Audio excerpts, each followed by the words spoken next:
Hi friends, last వీడియోలో చూసారు కదండి. మేము బర్త్డే వీడియో కూడా అయిపోయింది, ఫంక్షన్ వీడియో కూడా అయిపోయింది. ఇంకా మేము వెళ్ళి టైం కూడా దగ్గరకు వచ్చేసింది అనమాట. ఇంకా మార్నింగ్ అయితే నాకు చికెన్ కర్రీ వండి అమ్మ గారెలు అయితే వేసింది. ఎందుకంటే నాకు చాలా ఇష్టం ఈ కాంబినేషన్ అయితేని. ఇంకా పొద్దున్నే లేచి స్నానం చేసేసి ఇంకా బయటికి వెళ్ళి పని ఉందన్నమాట. అందుకని అమ్మ గారెలు క్రిస్పీగా వేసి ఇచ్చిందండి, తినేసాం అన్నమాట. టేస్ట్ అయితే చాలా బాగుందండి. ఇంకా మేము ఎక్కడికి వెళ్తున్నామంటే భీమవరం అయితే వెళ్తున్నామండి. భీమవరంలో మా అక్కల ఇంటికి వెళ్తున్నాం అన్నమాట. అదే భవానీ వాళ్ళ పెద్దన్నయ్య వాళ్ళ ఇంటికి అన్నమాట. ఇంకా అక్కడైతే బస్సులో వెళ్ళామండి, చెల్లి నేను కూడాని.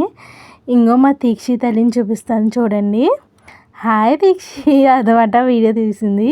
ఇంకా అక్కడైతే చికెన్ ఫ్రైని పప్పుని చింతాకు వండిందన్నమాట. ఇంటికి వచ్చేసాక అమ్మ అయితే పూరి అయితే వేసిందండి. టేస్ట్ అయితే చాలా బాగుంది. నాకు చాలా ఇష్టమండి ఇలాగ పూరి కాంబినేషను బాగా నచ్చుతుంది.